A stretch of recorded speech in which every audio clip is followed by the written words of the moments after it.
City.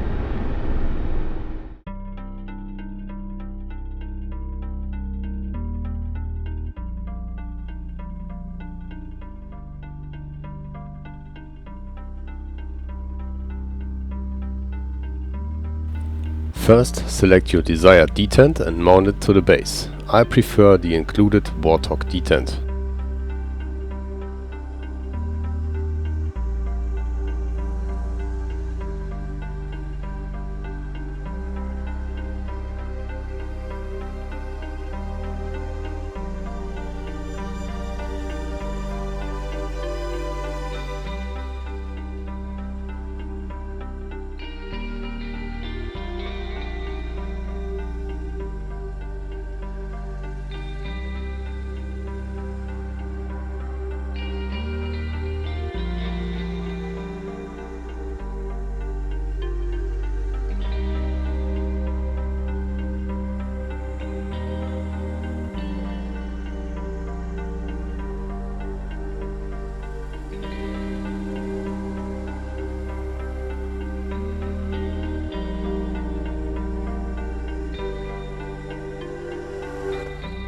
To create a new profile, select your throttle unit in the profile wizard.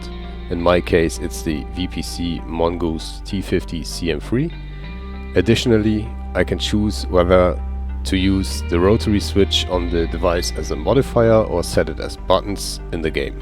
For example, I use it as a weapon selection switch in the hind or as a CDU switch in the A10, so I select no mode modifier. I don't use additional panels, so the third tab remains empty for me. Finally, select Create Profile. This will now be written to the device.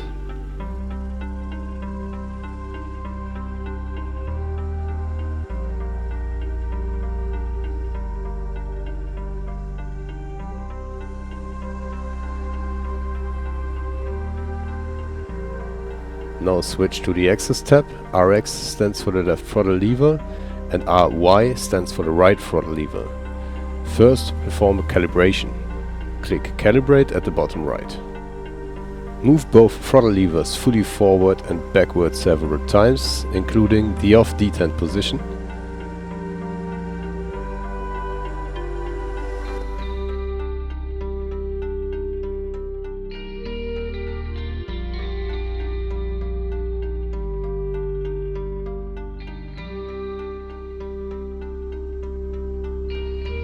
Also move the flaps lever, the small slider and the joystick in all directions, located at the front of the right throttle lever.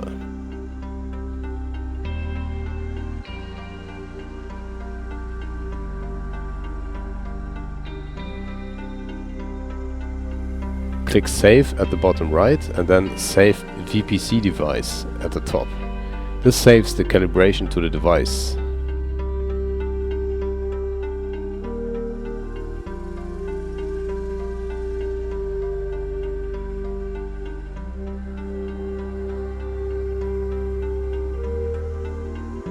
Now double-click RX, the left throttle lever, to enter the sub-menu. Set calibration to 1 detent.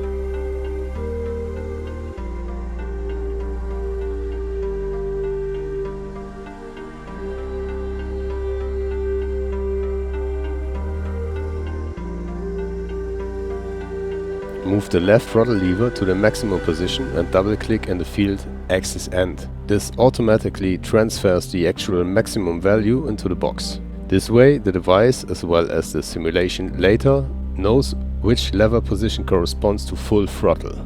The output should read 100%. You can leave the dead zone at 2%. Move the lever to the detent position, but not to the off position. Here we set the value for 0 position with the engine running. Double-click the input field at detent 1 to automatically take the raw value of your lever.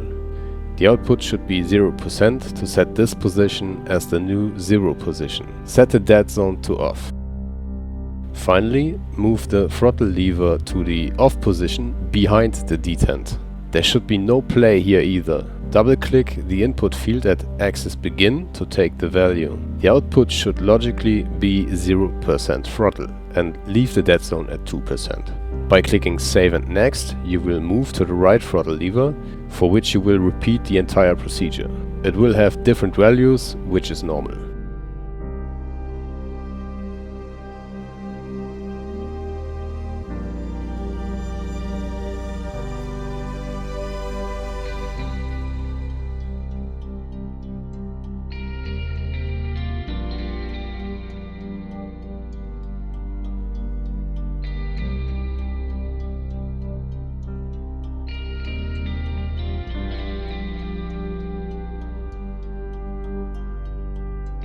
Finally, click Save to return to the Access menu.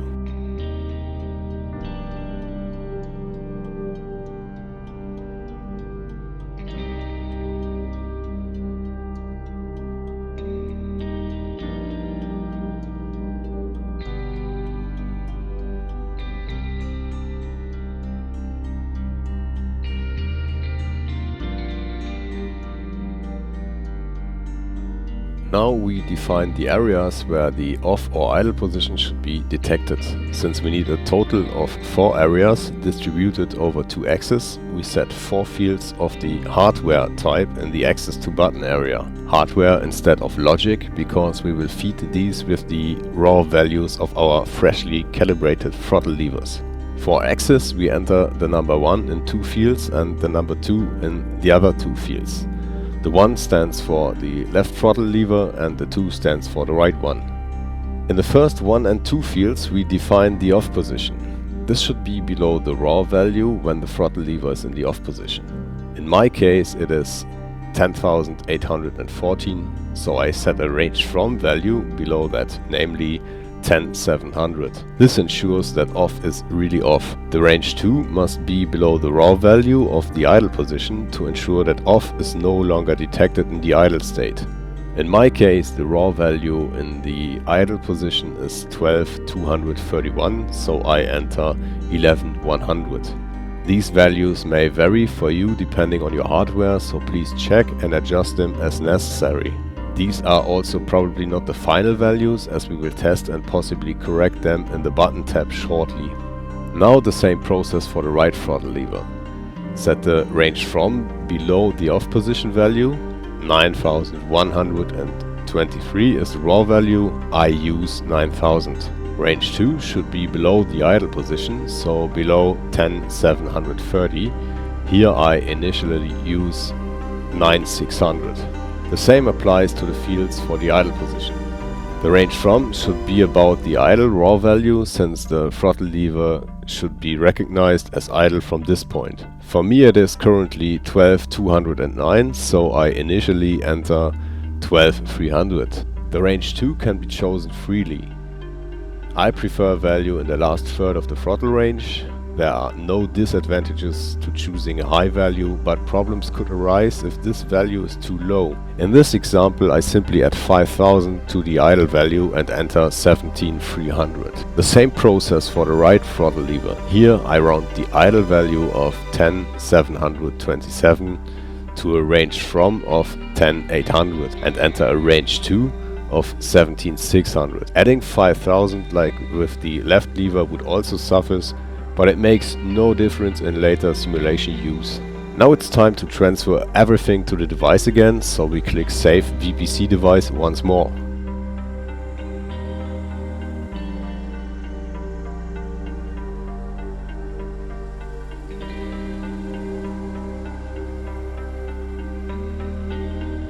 Optionally, I now give the flaps lever 3 areas, which should also be recognized as buttons later: an initial, middle and final position. By double-clicking the RZ axis, a submenu opens where only 3 checkboxes need to be checked. In the Access to Button tab, add 0 to 20, 41 to 60 and 81 to 100. Done. Save and save VPC device again.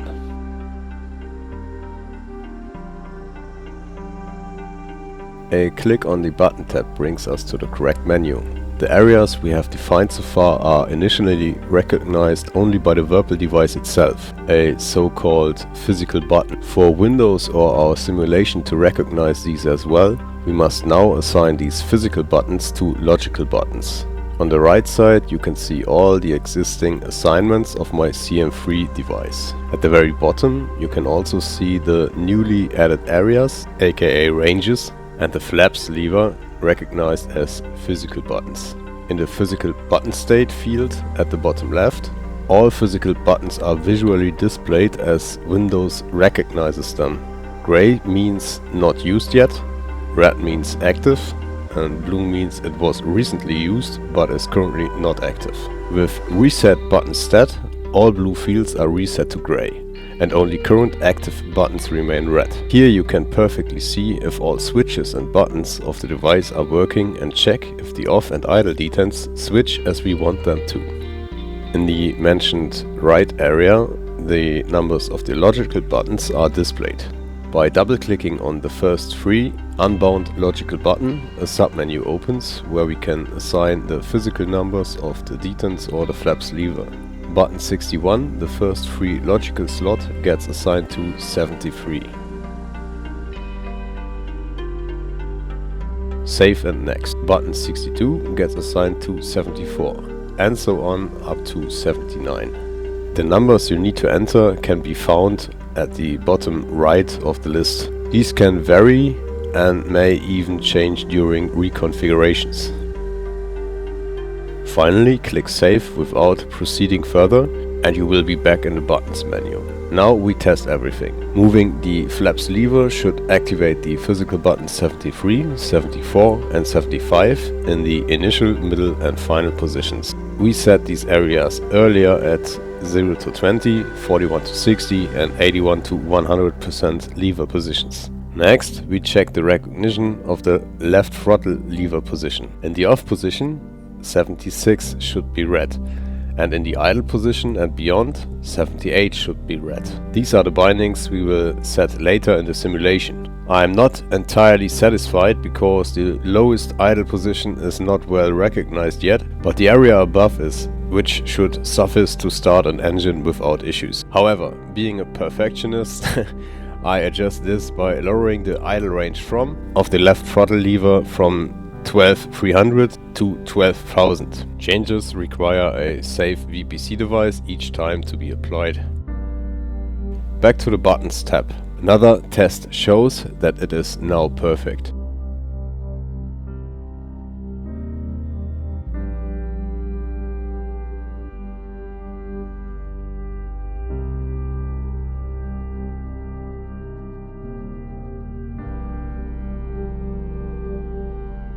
The same process for the right throttle lever, which gets 77 for the off position and 79 for the idle position.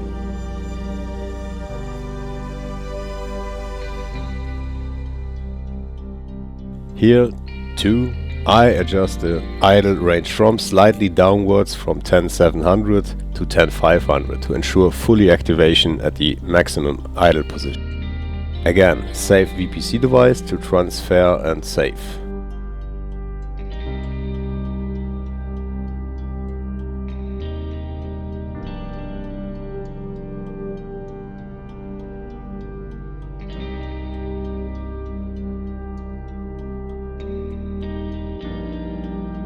And another test. I am very satisfied with the result. It doesn't matter that idle is not active over the entire throttle range. What matters is that there is an area after switching from off to idle that recognizes the levers being moved.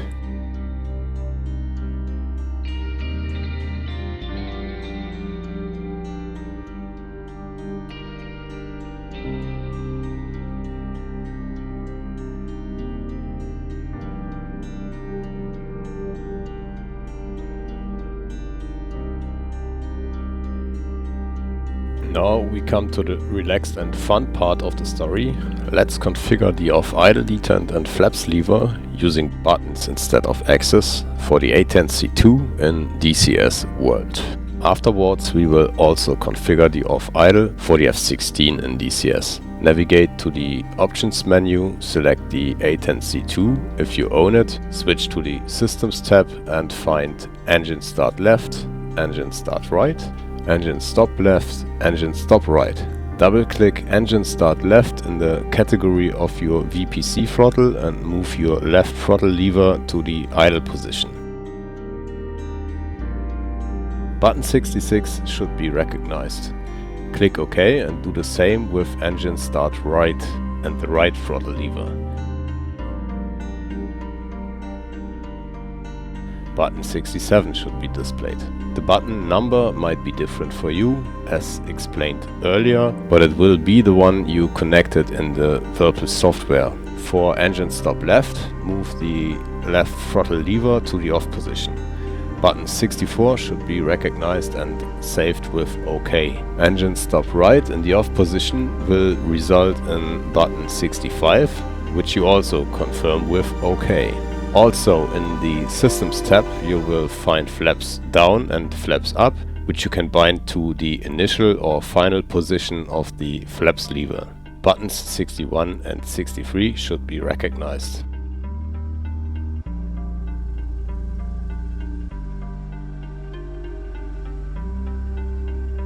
Let's test everything in game.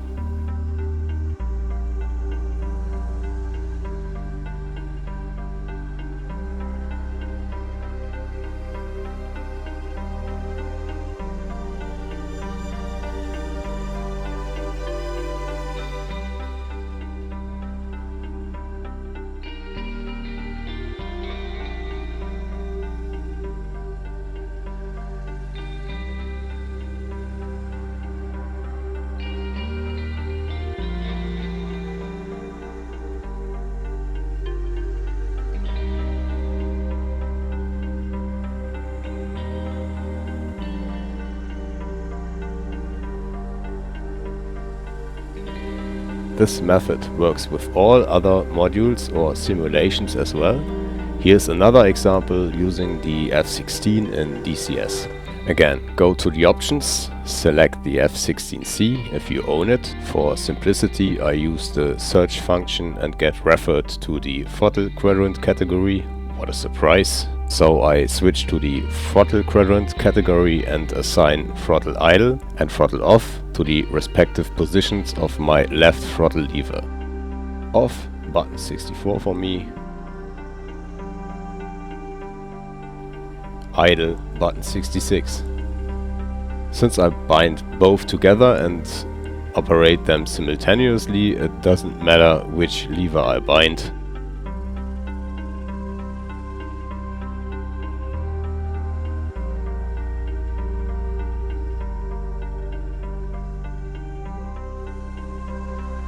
Okay, it works as it should. Thank you for tolerating my English. I hope the Virpil software is now your friend. I'll shut up and fly my campaigns again. Thanks for watching, liking and maybe subscribing, and see you soon.